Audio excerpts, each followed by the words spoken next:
Good morning friends, मैं रोहित प्रताप सिंह आप सभी का स्वागत करता हूं आरआर क्लासेस में। फ्रेंड्स, हम लोग पेपर 2 कंप्लीट कर रहे थे, उसी को आगे कंटिन्यू करेंगे। और आज हम लोग की फर्स्ट यूनिट कंप्लीट हो चुकी थी। आज हम लोग यूनिट 2 स्टार्ट करेंगे, ठीक है। और कोशिश करेंगे कि क्या नाम है, ये 1/3 पार्ट है, 2-3 वीडियो में यूनिट 2 कंप्लीट करने की कोशिश करेंगे, ठीक है। इसीलिए मैंने कोशिश किया है कि ज़्यादा से ज़्यादा लिखने की। आई होप आप लोगों को सब कुछ दिख रहा होगा, ठीक है। दिखेगा नहीं तो मैं जो चीज़ समझ में नहीं आएगी तो मैं बोल दूंगा तो आप लोग समझ जाएंगे, ठीक है। चलिए, तो यूनिट 2 हमारी है अधिगम और अभिप्रेरणा की, ठीक है। तो आज हम लोग अधिगम के बारे में बात करते हैं। तो अधिगम की अवधारणा के बारे में बात करें तो 2 विशेषताएं बताई गई हैं, सार्वभौमिकता और निरंतरता, ठीक है। अधिगम जो है वो सार्वभौमिक है, मतलब सभी में व्याप्त है। हर किसी चीज़ से हम अधिगम कर सकते हैं और हर चीज़ सीख सकते हैं।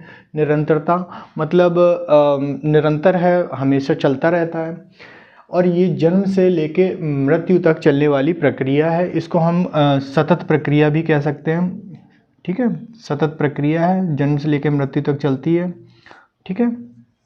चलिए, अधिगम का अर्थ की बात करें तो अधिगम का जो सीखना जो है या व्यवहार में जो परिवर्तन आता है हमारा, मतलब हम कोई व्यवहार करते हैं, अगर हम कुछ चीज़ सीख करके, जैसे बच्चा है वो कोई व्यवहार कर रहा है, जैसे कोई चीज़ खाना खा रहा है, ठीक है, मान के चलते खाना खा रहा है तो फैला रहा है, तो वो पहले तो जाना नहीं, लेकिन उसके बाद उसको मतलब सिखाया गया कि बेटा ढंग से खाओ और फैलाओ नहीं, है ना। और मतलब जितना भी उतना लो जितना खा लो, है ना, वेस्ट मत करो। तो ये चीज़ें सीखी उसने, है ना। अधिगम का मतलब सीखना ही होता है, लर्निंग है। तो ये चीज़ें उसने सीखी, उसके बाद उसने क्या किया, अपने व्यवहार में परिवर्तन किया और फिर वो सही ढंग से खाने लगा, ठीक है। तो ये चीज़ होती है व्यवहार में परिवर्तन। अधिगम का अर्थ हुआ व्यवहार में परिवर्तन। अब प्रकृति की बात कर लें। देखो, प्रकृति क्या होती है। देखो, पहले तो ये जो अधिगम है, पहली प्रकृति तो यही होगी कि ये एक सक्रिय प्रक्रिया है, ठीक है। उसके बाद सीखने का अवलोकन जो है, सीखने का जो अवलोकन है वो प्रत्यक्ष नहीं, व्यवहार के द्वारा होता है। मतलब हम जो भी सीखते हैं उसका जो भी आउटकम निकल के आता है वो हमारे व्यवहार से, मतलब हम जो भी करते हैं उससे झलकता है, ठीक है। डायरेक्ट वे में नहीं झलकता, व्यवहार के द्वारा झलकता है। व्यवहार में क्या होता है, स्थायी परिवर्तन होता है। जब हम सीख जाते हैं कोई चीज़, बच्चे को जब सिखा दिया जाता है कि अच्छे से खाओ, तो उसके अंदर एक स्थायी परिवर्तन आ जाता है, फिर बच्चा ढंग से खाने लगता है ना। अधिगम जो है वो अभ्यास और अनुभव पर निर्भर करता है। सीधी सी बात है कि बच्चा जब एक बार में तो कोई चीज़ नहीं सीखी जा सकती, तो उसका अभ्यास किया जाता है और फिर उससे कुछ, मतलब सीखने से कुछ अनुभव भी प्राप्त होते हैं, है ना। तो जो है ये सब जो सीखना है वो अभ्यास और अनुभव पर निर्भर करता है, ठीक है। चलिए, अधिगम के प्रकार की बात करें तो अधिगम 3 प्रकार का होता है। एक संज्ञानात्मक अधिगम, संवेगात्मक अधिगम और गामक अधिगम, ठीक है। संज्ञानात्मक अधिगम के 3 टाइप हैं, ठीक है। अगर जैसे पूछ लिया जाए एग्जाम में तो कि संज्ञानात्मक अधिगम के प्रकार क्या हैं, तो ये हैं प्रत्यक्षात्मक अधिगम, प्रत्यात्मक अधिगम और साहचर्यात्मक अधिगम, ठीक है। देखिए, प्रत्यक्षात्मक अधिगम क्या होता है। इसमें बच्चा प्रत्यक्ष तरीके से देखता है कोई चीज़ को और सीखता है, ठीक है। प्रत्यक्ष चीज़ें मैं बहुत बार बता चुका हूँ, ठीक है। प्रत्यात्मक अधिगम क्या होता है, ये कॉन्सेप्ट बेस्ड होता है। पहले बच्चा क्या करता है, जैसे किसी चीज़ को देखता है, मतलब प्रत्यक्ष तरीके से देखा उसने, है ना। उसके बाद उसने सॉरी, प्रत्यक्ष तरीके से उसने देखा, उसके बाद उसने क्या बोलते हैं, उसी के तरीके से उसने तर्क और उसने चिंतन किया, मतलब उसने एक तरीके से उसकी अवधारणा बना ली, उस चीज़, मतलब जो भी उसने सीखा है उसकी अवधारणा बना ली। उसी अवधारणा से वह फिर मूर्त चीज़ों को सीखता है, ठीक है। यही हो गया आपका प्रत्यात्मक अधिगम। ठीक है, अब बात करते हैं साचार्यात्मक अधिगम। एक सेकंड रुकना, चलिए शुरू करते हैं। कहते हैं मॉर्निंग में डिस्टर्बेंस ज़्यादा होती है इसीलिए हम मॉर्निंग में बनाते नहीं हैं। चलिए, तो कहाँ थे हम लोग? हाँ, साचार्यात्मक अधिगम। तो देखिए, साहचर्य का नियम तो आपने सुना ही मतलब सुना ही होगा, पढ़ा ही होगा कि चीज़ों को आगे पीछे करके मतलब इक्वल में लाना है ना, फिर मैथ में पढ़ते हैं साहचर्य का नियम। यहाँ पे क्या होता है कि जो भी हमने पुरानी चीज़ों को पढ़ा है, जाना है, सीखा है, उसको, उसकी जो अवधारणा है, उसका जो कॉन्सेप्ट है, वो हम नए ज्ञान में उसका यूज़ करते हैं। ठीक है, तो जब भी हम लोग टीचिंग लेसन प्लान बनाते हैं या टीचिंग करते हैं, उससे पहले हम लोग बच्चे के पूर्व ज्ञान को जानने की कोशिश करते हैं कि बच्चे का पूर्व ज्ञान क्या है ना।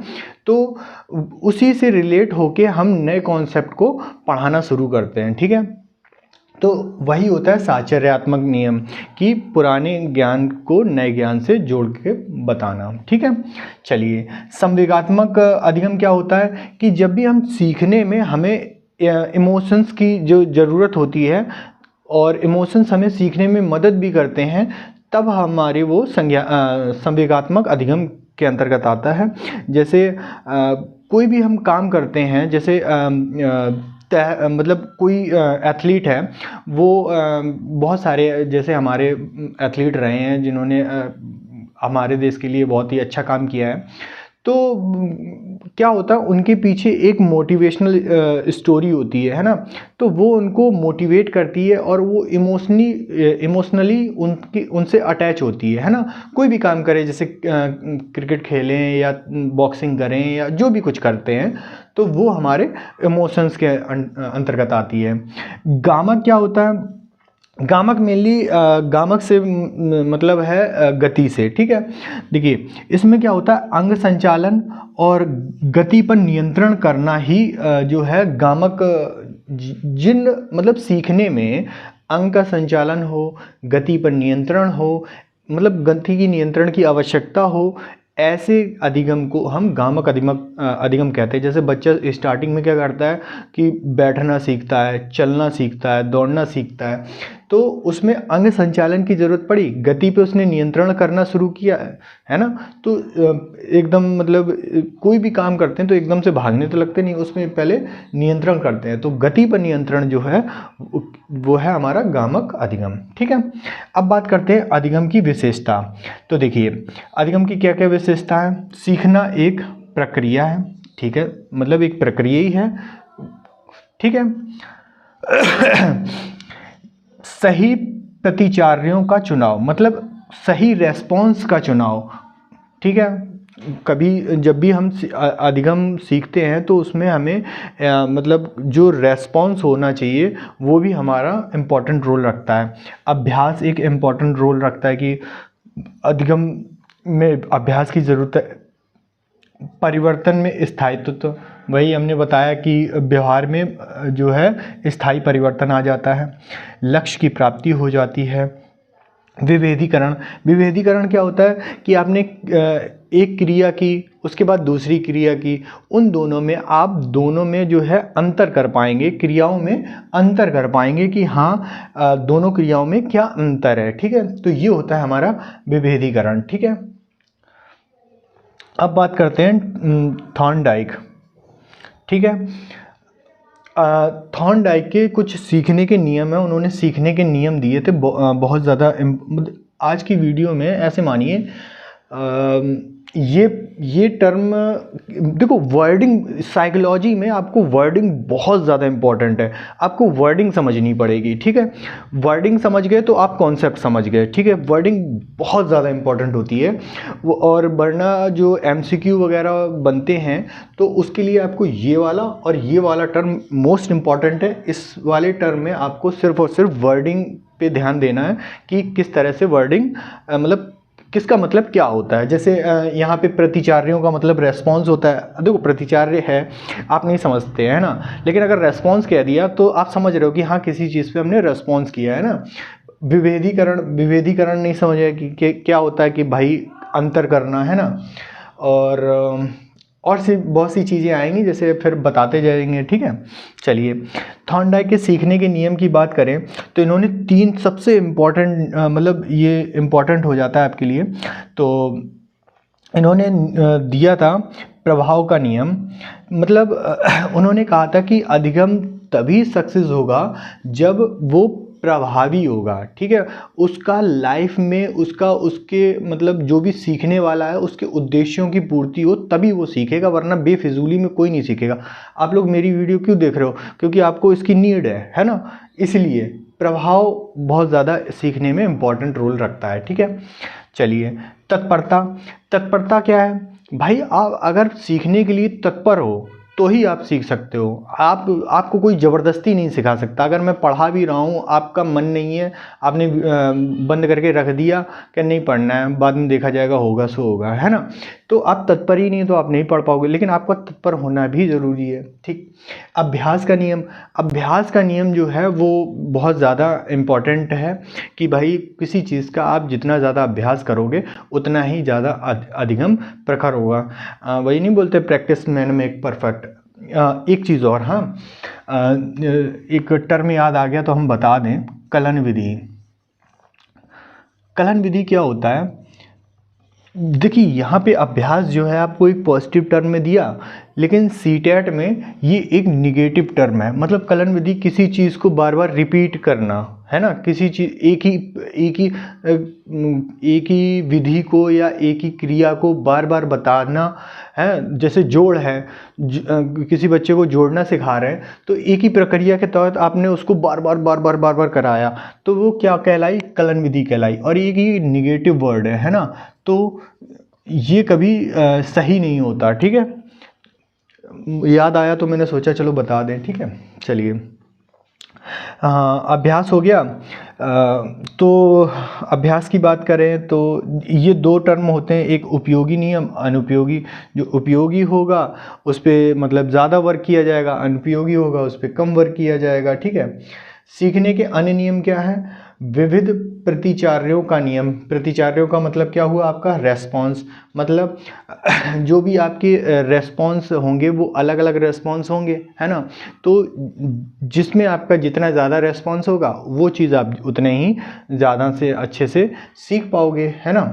मनोवृत्ति का नियम मतलब एटीट्यूड। देखो, एटीट्यूड एक पॉजिटिव वर्ड है और ईगो नेगेटिव वर्ड है ना। तो मनोवृत्ति का नियम होता है।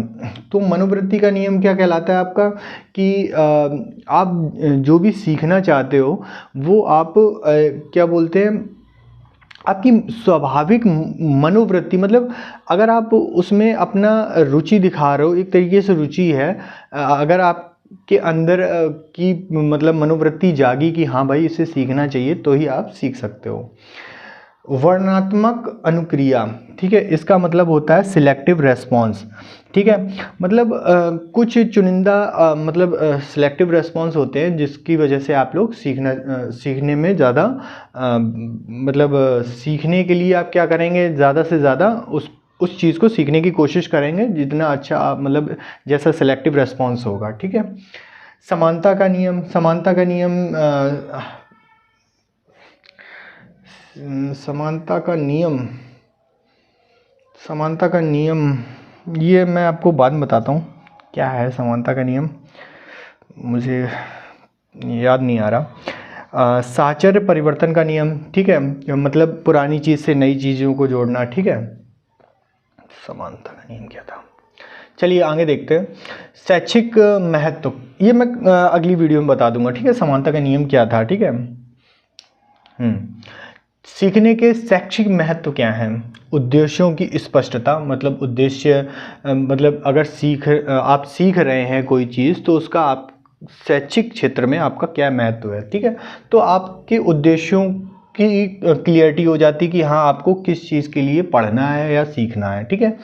उपयुक्त ज्ञान और क्रिया का चयन, आपको जो भी जिस उद्देश्य के लिए आप मतलब आप क्या करना चाहते हैं इस चीज़ का आप ज्ञान लें, उसके बाद उसी के अनुसार क्रिया करें। ठीक है, जैसे आपका उद्देश्य क्या बोलते हैं बीएड का एग्ज़ाम देना है ना, उसी के अनुसार आपने ज्ञान लिया और उसी के अनुसार आपने जो है क्रिया की, प्रैक्टिस वगैरह किया, तो वही हो गया इसका चयन कि कहाँ से कैसे करें। ठीक है, तत्परता की जागरूकता, मतलब तत्पर रहना बहुत ज़रूरी है। अनुभव का स्थानांतरण, तो मतलब पुराने ज्ञान से नए ज्ञान को जोड़ना, मेनली साहचर्य की बात कर रहे हैं। स्वक्रिया पर बल, मतलब खुद से जितनी प्रैक्टिस होगी उतना ही अच्छा है। ठीक है, प्रेरकों का प्रयोग मतलब जितना ज़्यादा बच्चे के अंदर मोटिवेशन का प्रयोग किया जाएगा, मतलब जितना ज़्यादा उनको प्रेरित किया जाएगा उतना ही अच्छा बच्चा सीखेगा। ठीक है, अब बात करते हैं शिक्षार्थी से संबंधित क्या कारक हैं। तो आयु एवं परिपक्वता, आयु और परिपक्वता के अनुसार ही बच्चा मतलब सीखेगा। ठीक है, जैसी आयु, कभी कभी बच्चे होते हैं कि हाँ भाई छोटी आयु में बच्चा बहुत ज़्यादा ब्रिलियंट हो जाता है ना आयु स्तर पे। अगर उसका स्वास्थ्य अच्छा होगा तो वो उसकी पढ़ने में मतलब रुचि आएगी, मतलब अच्छे से वो पढ़ लिख लेगा। अगर स्वास्थ्य सही नहीं है तो क्या ही करेगा। ठीक है, जैसे अभी मेरा बीच में स्वास्थ्य ख़राब हो गया तो मैंने क्या ही कर लिया, काफ़ी लंबा गैप कर दिया था बीच में, तो क्या, तो तबीयत ख़राब थी तो क्या ही कर सकते थे। अगर उसकी बुद्धि अच्छी है तो भी वो ज्ञान अच्छा करेगा, है ना, अच्छा अधिगम ग्रहण करेगा। रुचि है तो भी अच्छे से अधिगम ग्रहण करेगा, नहीं है तो फिर नहीं कर पाएगा। अवधान, अगर वो अटेंशन दे रहा है, रेस्पॉन्स दे रहा है तो भी बढ़िया चीज़ है। जैसे अगर मैं पढ़ा रहा हूँ, आपका अटेंशन इधर ही है तो फिर आप सीखेंगे। अगर मेरे पढ़ाते टाइम पे इधर उधर ध्यान दे रहे हैं, मेरे पढ़ाने के टाइम पे आप इस चीज़ पे फोकस नहीं कर रहे हैं तो आप नहीं समझ पाओगे। ठीक है, अभिवृद्धि, ग्रोथ और ग्रोथ का क्या मतलब है, जैसे बच्चा जैसे शारीरिक, मानसिक और संवेगात्मक जो वृद्धि है मैंने बताई है, तो अगर बच्चे की वृद्धि अच्छे से हुई है तो वो क्या नाम है, जैसे शरीर, मस्तिष्क और उसके संवेग अच्छे से डेवलप हुए होंगे तो वो अधिगम भी अच्छे से करेगा। अगर किसी चीज़ में अगर रुकावट है तो अधिगम भी प्रभावित होगा। मोटिवेशन, अगर बच्चे को भाई ये मोटिवेशन बहुत इम्पोर्टेंट रोल रखता है कि अगर भाई मोटिवेट करते रहोगे तो बच्चा अच्छे से सीखता रहेगा। शिक्षक के संबंध में कारक, एक शिक्षक के व्यक्तित्व का बच्चे पे बहुत ज़्यादा प्रभाव पड़ता है, टीचर के जो व्यक्तित्व है। वरना फिर अगर टीचर अच्छा नहीं होगा तो मेनली आप लोगों ने अपनी क्लास में, मतलब आपके स्कूल टाइम की बात होगी कि आपको कोई टीचर बहुत ज़्यादा आइडियल लगा होगा और कोई टीचर ऐसा होगा जो आप बिल्कुल पसंद नहीं करते होगे, और जिसको आप पसंद नहीं करते होगे ना, उसकी पढ़ाई हुई चीज़ भी आपको पसंद नहीं आएगी और उस पर आप फोकस भी नहीं करोगे, तो उसके व्यक्तित्व पे बहुत ज़्यादा प्रभाव पड़ता है। ज्ञान का प्रभाव होता है, टीचर को अगर ज्ञान है तो ज़्यादा, मतलब ज्ञान है तो वो अच्छे से डिलीवर कर पाएगा, नहीं है तो फिर नहीं कर पाएगा। कौशल, मतलब अगर टीचर को पढ़ाने के अच्छे अच्छे तरीके पता हैं, उसके अंदर स्किल है, तो फिर जैसे शिक्षण कौशल है और ये कौशल एक ही बात है, मतलब अलग अलग बातें हैं, लेकिन शिक्षण कौशल अगर टीचर में डेवलप है कौशल तो वो जैसे टीचर है तो क्या होता है ना कि अगर उसमें प्रतिभा है, कौशल है, स्किल्स है, तो वो कहीं ना कहीं अगर वो एजुकेटेड है तो वो पढ़ाने में भी उसको प्रॉब्लम नहीं आएगी। तो उसकी जो शिक्षण कौशल होगा वो भी जैसे अगर ज्ञान है, कौशल है, तो बच्चे, मतलब टीचर के अंदर भी एक कॉन्फिडेंस होगा और उसके शिक्षण कौशल जो होंगे वो डेवलप होंगे, है ना। तो जब शिक्षण कौशल डेवलप होंगे तो वो पढ़ाने के जो तरीके हैं वो अच्छे से अच्छे तरीके से पढ़ाने की कोशिश करेगा, और जितना अच्छे से पढ़ाएगा उतने मतलब बच्चे पे इफ़ेक्ट डालेगा। उसका जो टीचर का जो व्यवहार होना चाहिए वो प्रेमपूर्ण एवं सकारात्मक व्यवहार होना चाहिए, एकदम मतलब शांति, विनम्रता, ये सारी चीज़ें होनी चाहिए। ये नहीं कि कोई बच्चा डाउट पूछने आया एकदम भड़क गए, है ना, वो सभी चीज़ें।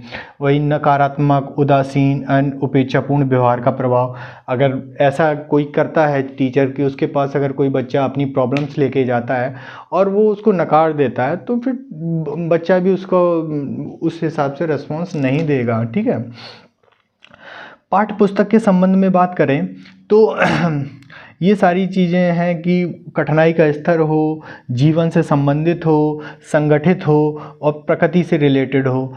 तो मतलब पाठ्य पुस्तक जो होनी चाहिए वो इन सभी चीज़ों का इम्पोर्टेंट रोल होता है। ठीक है। बच्चे की मतलब जैसे बच्चा जिस लेवल पे है, मतलब जिस स्तर आयु स्तर पे है उसी स्तर से उसकी कठिनाइयों को निश्चित करना चाहिए, है उसके जीवन से संबंधित होना चाहिए कि भाई जो है आगे जाके वो जो आप पढ़ा रहे हो वो उसकी लाइफ में आगे जाके मतलब काम देगा। संगठित हो मतलब एक व्यवस्थित तरीका हो बुक का, नहीं तो कोई चीज़ कहीं पे है कोई चीज़ कहीं पे है, और मतलब इंटरलिंक ना हो रहा हो तो कोई फ़ायदा नहीं। प्रकृति से रिलेटेड हो मतलब इन्वायरमेंट जो वो जिस इन्वायरमेंट में रह रहा हो उससे रिलेटेड हो, है ना। शिक्षण विधि के संबंध में कारक बताए हैं तो उपयुक्तता, मतलब जो है बच्चे के लिए उपयुक्त हो ऐसी शिक्षण विधि को उपयोग करना चाहिए। अभ्यास एवं प्रयोग का उपयोग करना चाहिए। शिक्षण साधन एवं तकनीकी का ढंग से प्रयोग करना आना चाहिए। जैसे यही है कि अगर ये चीज़ों का अगर आप अच्छे से प्रयोग कर लेंगे तो बच्चा अच्छे से पढ़ लेगा, अच्छे से सीख लेगा। अगर ऐसा नहीं होगा तो बच्चा नहीं सीख पाएगा, है ना। पाठ्य सहगामी क्रियाएं, देखो पाठ्य सहगामी क्रियाएं क्या होती हैं, को कैरिकुलम होता है, को कैरिकुलम। ठीक है। कैरिकुलम क्या होता है, पाठ्यक्रम। पाठ्यक्रम क्या होता है कि जो भी आपको बुक में दिया गया है, ठीक है। और को कैरिकुलम क्या होता है कि जो भी आप बुक से अलग हटके जो भी सीखते हैं। बीएड में जैसे आपने जो first paper, second paper, third paper पढ़ा, ये कैरिकुलम है। इसके अलावा आपने टीचिंग की, वो मतलब एक माइक्रो टीचिंग होती है, एक मैक्रो टीचिंग होती है, वो क्या हुआ, वो को कैरिकुलम हुआ। आपको बागवानी वगैरह करवाई गई होगी, वो भी आपकी को कैरिकुलम में। खेल वगैरह अगर टीचर ने करवाए होंगे तो वो भी आपके को कैरिकुलम में। मतलब अदर एक्टिविटी जो होती हैं एजुकेशन से हट करके वो कैरिकुलम में आती हैं। ठीक है। पर्यावरण से संबंधित कारक देख लीजिए। भौतिक कारकों का प्रभाव पड़ता है, मतलब अगर जैसे एक भौतिक कारक मैं ही बता देता हूँ। आप एक वीडियो में क्या हुआ, लाइट चली गई थी लास्ट में लास्ट टाइम कुत्ते भौंकने लगे थे, है ना। तो क्या हुआ, भौतिक प्रभाव पड़ा कि नहीं पड़ा। तो लेकिन ये अच्छा हुआ कि क्लास के बिल्कुल एंड में ये दोनों काम हुए थे, तो वो कोई प्रॉब्लम नहीं आई। तो भौतिक कारक जैसे लाइटिंग हुई या कोई भी चीज़ हुई तो वो भौतिक कारण भी प्रभावित करते हैं। ठीक है। सामाजिक कारण भी प्रभावित करते हैं। कैसे, आप समाज में रह रहे हैं, अगर आप सभ्य समाज में रह रहे हैं तो आपकी नॉलेज पे या बच्चों पे सभ्य असर पड़ेगा, वरना बुरा असर पड़ता है। जैसे अगर थोड़ा लो लेवल में अगर आप चले जाएं बस्ती टाइप की जगह, तो बच्चे अच्छी लैंग्वेज यूज़ नहीं करते हैं, है ना। मनोवैज्ञानिक कारक, मनोवैज्ञानिक कारण क्या होता है कि जो बच्चे की साइकोलॉजी के लिए जो टर्म दिए गए हैं उसका उपयोग जितना अच्छा कर लोगे, जो जैसे हम लोग साइकोलॉजी पढ़ते हैं तो इसीलिए पढ़ते हैं ताकि हम बच्चों को समझ सकें, है ना। और देखो पढ़ना अलग होता है और इम्प्लीमेंट करना अलग होता है ना। अगर यही चीज़, पढ़ी हुई चीज़ अगर आप इम्प्लीमेंट कर लेते हैं अच्छे से तो वो बच्चे पे अच्छा प्रभाव डालेगा, नहीं तो फिर रट्टा मार तो है ही है। ठीक है। सीखने को प्रभावित करने वाली दशाएं क्या हो सकती हैं। बच्चे की योग्यता और क्षमता, अगर बच्चे की योग्यता और क्षमता के अनुरूप अगर नहीं पढ़ाया जा रहा है तो इफेक्ट डालेगी। निश्चित उद्देश्य नहीं है, अगर कोई उद्देश्य ही नहीं है तो क्या पढ़ाओगे, है ना। मतलब अगर पढ़ा भी दोगे तो बच्चा इंटरेस्ट नहीं लेगा, है ना। प्रेरकों का प्रयोग, मतलब अगर मोटिवेशन दे रहे हैं तो मोटिवेशन का भी कोई मोटिव होता है, ठीक है, मोटिवेशन का भी मोटिव होता है। जैसे बच्चा है, बच्चे को क्लास में फर्स्ट आने के लिए आप उसको बता रहे हो कि बेटा पढ़ लो, आप पढ़ के एक अच्छे व्यक्ति बन जाओगे, सेशन के लास्ट में आपको प्राइज़ मिलेगा, और इस तरह की चीज़ों ने आपने मोटिवेट किया। ये वाजिब हुआ ना कि मतलब आपने मोटिवेट कर रहे हो आप। और अगर पढ़ने के दौरान आप मोटिवेट कर रहे हो कि मतलब दूसरी टर्म में, वीरता के टर्म में, जैसे किसी महापुरुष की कहानी सुनाना या महापुरुष की वीरता का बखान करना, तो वो उससे अलग हटके हुआ ना। तो प्रेरकों का भी तो कोई मोटिव होना चाहिए कि नहीं होना चाहिए, तो वो बताना चाहते हैं, ठीक है। विषय का स्वरूप और विधि, मतलब विषय का जो स्वरूप हो वो उसी के अकॉर्डिंग होनी चाहिए। विधियों का ढंग से प्रयोग करना चाहिए, जो भी शिक्षण विधियों का, अगर शिक्षण विधियों का सही से प्रयोग ही नहीं किया गया तो कोई फ़ायदा नहीं। शिक्षक का व्यक्तित्व बताया था आगे कि बहुत ज़्यादा प्रभाव डालता है। टीएलएम का प्रयोग, टीचिंग लर्निंग मटेरियल का प्रयोग, अगर हम टीचिंग लर्निंग मटेरियल का ढंग से प्रयोग ही नहीं करना सीखेंगे तो हम बच्चों पे इफ़ेक्टिव टीचिंग नहीं डाल पाएंगे। जैसे बात करें, मैं पढ़ा रहा हूँ, ठीक है, मेरा इसमें सही मतलब अच्छा खासा हाथ पकड़ा हुआ है कि भाई मैं पढ़ा ले रहा हूँ, ठीक है, लेकिन मेरा मोबाइल में इतना नहीं है, ठीक है, लेकिन फिर भी अपलोड वगैरह हो जाता है, लेकिन टाइटल वगैरह अभी भी नहीं आता है, मुझे इतना पता नहीं और इतना टाइम भी नहीं मिल पाता है कि उस पर मैं वर्क करूँ, है ना। लेकिन आगे जाके टाइम मिलेगा तो आगे करेंगे। और टाइटल जो क्या बोलते हैं उसको, एक अच्छा वर्ड बोलते हैं उसको, थंबनेल, हाँ थंबनेल वगैरह बोलते हैं कि थंबनेल लगा दो। मेरे पास कॉल आई मेरी फ्रेंड्स की कि भाई यार तुम थंबनेल नहीं लगाते हो। मैंने कहा भाई हमें पता ही नहीं कैसे लगाया जाता है, हम के बाद में लगाएंगे, बाद में सीखेंगे तब, लेकिन अभी सीखने का, अभी आप लोगों के लिए टाइम निकाल रहे हैं ना, तो वो बात की बातें हैं। तो ऐसे है टीएलएम का प्रयोग। तो टीचर जो प्रयोग करता है क्लास टाइम पे, उसका सही से प्रयोग कर ले, है ना। जैसे एक एग्जांपल देते हैं, जैसे कोई टीचर है, उसने फलों के नाम, मतलब फलों के बारे में उसने बताया, ठीक है, उसने सारा कुछ बता दिया। उसके बाद उसने एक जो है चार्ट जो उसने निकाला और फिर दिखाया कि ये है ना, तो वो गलत हुआ ना। पहले उसको मूर्त चीज़ दिखानी चाहिए, उसके बाद अमूर्त चीज़ दिखानी चाहिए।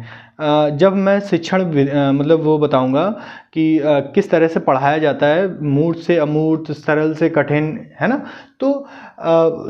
तो बच्चे, उसने क्या मतलब, किसी टीचर ने क्या किया कि पहले अमूर्त चीज़ बता दी है, और बच्चा फिर अपने ख्यालों में सोच रहा है, लेकिन उसके पूर्व ज्ञान से कनेक्ट ही नहीं हुआ, तो क्या होगा।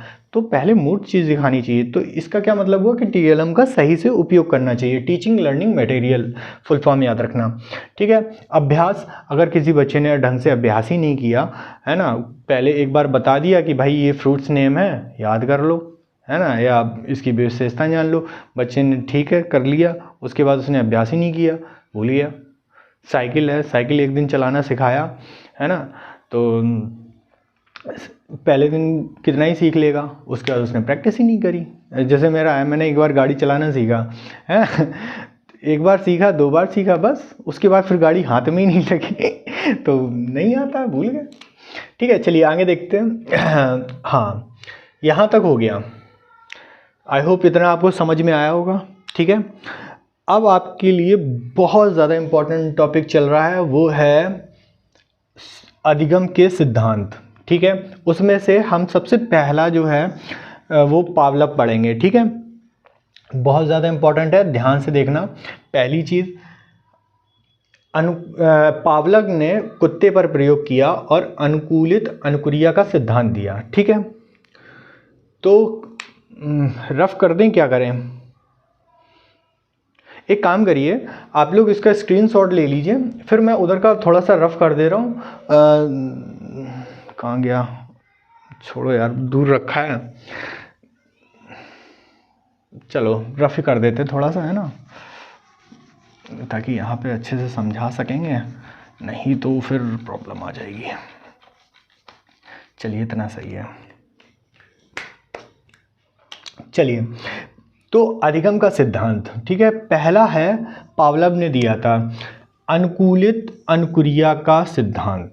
ठीक, अनुकूलित मतलब स्टिमुलस, अनुक्रिया मतलब रेस्पॉन्स,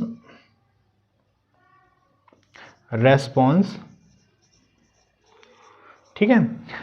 पावलव ने एक कुत्ते पे प्रयोग किया था। अब देखिए क्या था वो प्रयोग।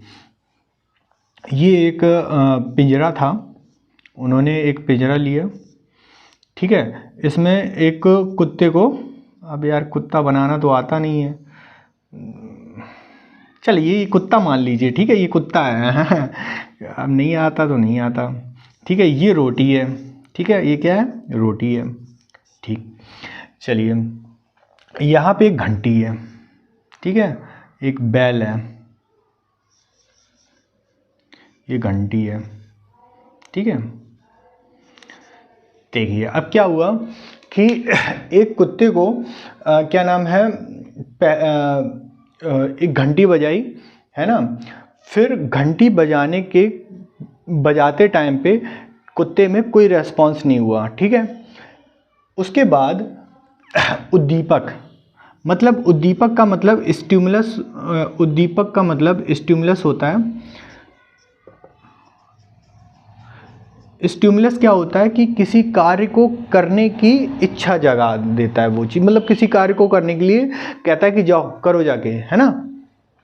तो क्या होता है कि यहाँ पे घंटी बजी, ठीक है, तो घंटी बजने के बाद थोड़ी देर बाद रोटी दी गई, रोटी दिखाई गई, तो कुत्ते के अंदर रोटी देख के लार आ गई, है ना। तो उसको रोटी दे दी गई और उसने रोटी खा ली। ऐसा कंटिन्यू किया गया, तो कुत्ते के दिमाग में ये चीज़ आई कि घंटी बजने पे कहीं ना कहीं रोटी मिलती है, खाना मिलता है ना। अब क्या किया गया, अब घंटी बजा दी गई लेकिन रोटी नहीं दी गई। पहले क्या हुआ था, पहले हुआ था कि घंटी बजने पर उसके लार नहीं आती थी। लार कब आती थी, जब वो रोटी देखता था। लेकिन अब क्या हुआ, अब उसके दिमाग में ये सेट हो गया कि घंटी बजने पर रोटी मिलेगी। तो जैसे ही घंटी बजी उसके लार आ गई, ठीक है। तो उसके दिमाग में क्या आया कि जो है उसने जो अस्वाभाविक क्रिया है, जो मतलब पहले जो नहीं होता था, जो पहले नहीं होता था अब वो होने लगा, ठीक है। ये सारी चीज़ें हो गई। तो क्या हुआ, रोटी ने एक उद्दीपक का कार्य किया, ठीक है। अब ये जब रोटी नहीं हुई तब इस घंटी ने उद्दीपक का काम करना शुरू कर दिया, ठीक है। तो ये अस्वाभाविक क्रिया हुई ना। यही कहना चाहते हैं वो पावलव कि अनुकूलित अनुक्रिया का सिद्धांत, ठीक है। इन्होंने किस पे प्रयोग किया था, कुत्ते पे पूछा जाता है। अब देखिए अनुकूलित अनुक्रिया सिद्धांत के अन्य नाम जो कि सबसे ज़्यादा पूछे जाते हैं वो क्या है, प्रतिस्थापन का सिद्धांत, अनुबंधन का सिद्धांत, अनुकूलित सिद्धांत, परंपरागत सिद्धांत या इसको शास्त्रीय अनुबंधन का सिद्धांत कहते हैं, सहज संबंधवाद का सिद्धांत। ये इस सिद्धांत के अन्य नाम हैं, ठीक है। आप लोग समझ गए, एक बार फिर से समझा दे रहे हैं कि इसमें क्या होता है कि अस्वाभाविक उद्दीपक के प्रति स्वाभाविक क्रिया करना ही अनुकूलित अनुक्रिया का सिद्धांत कहलाता है। मतलब कि जो घंटी बजने से ऐसा क्या हो गया कि उसके लार आ गई, तो ये एक अस्वाभाविक क्रिया है ना। तो अस्वाभाविक क्रिया को उसने क्या किया, स्वाभाविक क्रिया में कर दिया बाय रिपीटिशन, अभ्यास के द्वारा उसके दिमाग में ये सेट कर दिया कि घंटी बजने पे रोटी मिलेगी। आई होप अब आपको क्लियर हो गया होगा, ठीक है। इसको अनुकूलित अनुक्रिया सिद्धांत को शरीर विज्ञान का सिद्धांत भी कहा गया है। ये भी आप लोग देख लेना कि इसे शरीर विज्ञान का सिद्धांत कहा गया है, क्योंकि शरीर से मतलब कुत्ते के बॉडी पार्ट से मेनली लार से ज़्यादा इम्पोर्टेंस रखी थी, ठीक है। चलिए अब बात करते हैं, ये जो सिद्धांत था इससे संबंधित कुछ नियम थे, जैसे समय, एक टाइम पीरियड की कुत्ता उस टाइम को सेट कर ले कि हाँ शाम के टाइम की बात है कि शाम को टाइम जब सूरज ढल जाता है तब घंटी बजती है। ठीक। तीव्रता मतलब कुत्ता ये समझे कि मतलब ये जो एक्टिविटी है ये बार बार होनी चाहिए, है ना।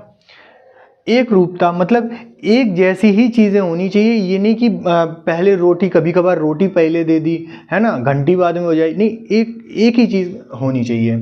पुनरावृत्ति, इसका रिपीटिशन होना ही होना चाहिए, मतलब ऐसा नहीं कि आज किया कल गैप, है ना, फिर परसों दे दिया फिर अगले दिन गैप, ऐसा नहीं होना चाहिए। पर डे एक टाइम पीरियड में अगर ऐसा होगा तो अस्वाभाविक क्रिया को स्वाभाविक क्रिया में हम बदल सकते हैं। व्यवधान कोई ना उत्पन्न हो, ऐसा करने टाइम पे कोई व्यवधान ना हो। ठीक है, जैसा एक रूपता होनी चाहिए, मतलब जैसा करते आए हैं वैसा ही हो, किसी प्रकार की कोई व्यवधान ना हो, ये इसके नियम हैं। ठीक है, आगे देखते हैं इस सिद्धांत की शर्त या दशाएं। ठीक है, सीखने वाले की सामान्य अवस्था हो, मतलब कुत्ते का कोई मतलब बीमार ना हो, या कुत्ता कुछ ज़्यादा भूखा ना हो, मतलब ऐसा कुछ ना हो, नॉर्मल रहे कुत्ता, है ना, कि ये नहीं है कि कुत्ते को भूख लगी तो जाहिर सी बात है वो रोटी देख के करेगा ही करेगा, है ना। आगे देखें, आवश्यकता, कुत्ते को वही चीज़ मतलब उस चीज़ की आवश्यकता हो, अगर रोटी की जगह कॉपी पेन दे दे तो वो उसका क्या करेगा। प्रबलन रिफोर्समेंट, मतलब उसको एक तरीके से ये भी उद्दीपनी है, उसको फोर्स करना या उसको एक तरीके से प्रेशर करना, कि प्रेशर कहें या मोटिवेट करना ज़्यादा अच्छा रहेगा, कि उसको सपोर्ट करें सीखने के लिए, ठीक है, या उस काम को करने के लिए। व्याघात उद्दीपकों की उपस्थिति, जो भी उसको उद्दीपक मतलब जो भी स्टिमुलस है उसकी उपस्थिति होनी चाहिए, रोटी की उपस्थिति होनी चाहिए। पहले रोटी उद्दीपक हो गया, फिर घंटी उद्दीपक हो गया। ठीक है, चलिए अब प्रभावित करने वाले कारक क्या हैं, तो यही प्रभावित करेंगे। अगर ये चीज़ें नहीं मिली, सीधी सी बात है कि अगर ये चीज़ें नहीं मिली तो प्रभावित तो करेंगे ही करेंगे। अगर टाइम टू टाइम ये काम नहीं हुआ तो प्रभावित करेगा, विलम्ब हुआ तो प्रभावित करेगा, अगर इसकी रिपीटिशन नहीं हुई तो प्रभावित करेगा, बाहरी कोई रुकावटें आई तो भी प्रभावित करेगा, और अभिप्रेरक मतलब मोटिवेट, उसको अगर मोटिवेशन ना मिला, उद्दीपक ना मिला, स्टिमुलस ना मिला तो भी प्रभावित करेगा। कुत्ते मतलब उसकी जो रिपीटिशन है वो ख़त्म हो जाएगी, वो जो सोच रहा है मतलब जैसा उससे हटके अगर कुछ होगा तो उसकी रिदम टूट जाएगी, है ना। चलिए अब बात करते हैं इस सिद्धांत का शिक्षा में क्या प्रयोग मतलब शिक्षा में इसका क्या उपयोग है। ठीक है, तो वो देखते हैं। ऐसा करने से भय को दूर किया जा सकता है। ठीक है, अगर कोई बच्चा किसी चीज़ से भयभीत है तो उसको ऐसा एनवायरनमेंट दें, ऐसी क्रियाएं करें जिससे भय दूर हो जाए। एक बार करेगा तो बच्चा थोड़ा सा दूर होगा भय, लेकिन अगर उसी को बार बार रिपीट कर रहा जाए, जैसे बच्चे को 2 की टेबल मतलब याद करने को दिया, वो डर गया, उसने नहीं सुना पाई है, और वो टीचर से डर गया कि भाई यार ये मारेगा, है ना। तो पहले दिन क्या हुआ, टीचर ने बड़े प्यार से समझाया। दूसरे दिन क्या हुआ, दूसरे दिन बोला गया कि जाओ याद करके आओ, वो दूसरे दिन भी नहीं याद कर पाया तो वो डर गया, है ना। लेकिन टीचर भी ये भी नहीं, टीचर ने उसको इस तरह से मोटिवेट किया, फिर है ना, टीचर ने मोटिवेट किया, फिर उसने याद किया। 3 की टेबल याद करने को दिया, वो फिर नहीं याद, मतलब बच्चा एक बार में नहीं याद कर पाता, भूल जाता है बहुत जल्दी, है। तो उसने फिर से किया, तो उसको फिर ये हो गया कि हाँ टीचर मेरा बहुत अच्छा है, मारता नहीं है मुझे। फिर बच्चे में क्या आएगा, चलो टीचर को इम्प्रेस करते हैं और मैं उसको जल्दी से याद करके सुनाऊं। और मैं आपने देखा होगा कि मैंने बताया था कि परंपरागत अवस्था में बच्चा अच्छा लड़का अच्छा लड़की बताया था कोल वर्ग में, उसमें क्या करता है कि अपने आप को अच्छा साबित करने की कोशिश करता है। ऐसा बच्चे में शुरू में ही आने लगता है कि वो अपने आप को अच्छा रिप्रेजेंट करने की कोशिश करने लगता है कि टीचर जी हम बहुत अच्छे हैं, ना। तो वो चीज़ है। चलिए, अच्छी आदतों का विकास होता है भाई। जब अच्छी आदतें डालोगे और उसका रिपीटिशन होने लगेगा अच्छी आदतों का, तो उसके अंदर व्यवहार में आ जाएगा, अधिगम के स्थायी परिवर्तन हो जाएगा। तो वो क्या होगा, उसमें अच्छी आदतों का विकास हो जाएगा। वस्तुओं के नाम सिखाना, इसी तरह से हम वस्तुओं के नाम भी सिखा सकते हैं बार बार याद करा के। पशुओं के प्रशिक्षण में, अब ये पशु ही तो था, है ना, इसको भी प्रशिक्षित ही तो किया था। इसी तरह से किसी भी पशु को हम प्रशिक्षित कर सकते हैं। अधिगम का एक ये सशक्त साधन है, बट ऑब्वियस सी बात है कि साधन है। अभिवृत्ति का विकास होता है, ठीक है भैया। उसके बाद गणित शिक्षण में सहायक, भाई गणित तो विदाउट प्रैक्टिस आते ही नहीं है। मेरे एक दोस्त है, बायो फील्ड से है, लेकिन उसके मैथ के कॉन्सेप्ट सारे क्लियर हैं, है ना, उसके मैथ के सारे कॉन्सेप्ट क्लियर हैं, लेकिन उसकी एक ही कमी है, वो प्रैक्टिस नहीं करता। मैंने बोला है कि भाई प्रैक्टिस करो, जब तक प्रैक्टिस नहीं करोगे तब तक नहीं आएगा। कहता मेरा मन ही नहीं करता आने का। मैथ एक ऐसी चीज़ है कि आपको जब तक सवाल आपके लग रहे हैं बड़ा मन करेगा कि हाँ चलो लगाते रहो, और फिर टाइम का पता नहीं चलेगा। लेकिन जहाँ पे आपका एक सवाल अटका और दूसरा सवाल अटका, वहीं यार छोड़ो यार अब नहीं हो रहा काम, ये होता है मैथ के साथ। ठीक है, चलिए। संवेगात्मक अस्थिरता का उपचार, मतलब कोई बच्चे के संवेग जल्दी जल्दी परिवर्तित हो रहे हैं तो उसका भी उपचार इसी तरह से हम कर सकते हैं। विकार शायद आगे आएंगे, विकार मतलब अधिगम में जो भी विकार आते हैं तो उसमें आता है ADHD, आगे बताएंगे। तो इसमें क्या होता है कि बच्चे के जो एक्टिविटी होती है उसमें हाइपर डिसऑर्डर होता है। उसमें क्या होता है कि बच्चा जल्दी जल्दी से कोई भी एक्टिविटी को बदलता है और उसमें हाइपर एक्टिव होता है। पहले कौन सी, फैमिली मैन में वो जो मनोज वाजपेयी का जो बच्चा है, क्या नाम था उसका, नाम नहीं याद आ रहा, उसको ये प्रॉब्लम होती है। वो एक बार में कभी मैजिक हिप्नोटाइज करने की कोशिश करता है और उसमें बहुत ज़्यादा घुस जाता है। उसके बाद तुरंत ही उसको फिर संगीत में गाना बजाना, भोंपा बजाने का नहीं, भोंपा बजाने लगता है। तो भोंपा बजाने का उसको मन करने लगता है, फिर वो उसमें इंटरेस्ट दिखाने लगता है। तो ऐसे बच्चे का एक क्रिया में बहुत जल्दी मन भी लगता है और तुरंत उससे हटके दूसरी क्रिया में मन लगने लगता है। इसी तरह से संवेग को परिवर्तन होता है कि जो भी इमोशंस होते हैं उसके तुरंत के तुरंत चेंज होते रहते हैं। ठीक है, तो आई होप आपको क्लास अच्छी लगी होगी और 3 वीडियो में कंप्लीट कर देंगे ये वाला। अब एक तो हो ही गई है, 2 वीडियो में और हो जाएगा। तो आई होप ऐसे जल्दी कवर हो जाएगा और ज़्यादा जल्दी भी नहीं पढ़ा रहे हैं और ज़्यादा लपेट तो है नहीं रहे हैं ना कि भाई लपेट दिया हो गया। हर एक चीज़ को समझाते जा रहे हैं। समानता का नियम हम आपको कल बताएंगे। ठीक है, तो चलिए फिर कल मिलते हैं। फिर चैनल को लाइक शेयर और सब्सक्राइब करते रहिए। अगर कोई डाउट हो तो कमेंट बॉक्स में छोड़ दीजिए। ठीक है, तो थैंक यू, कल मिलते हैं, बाय।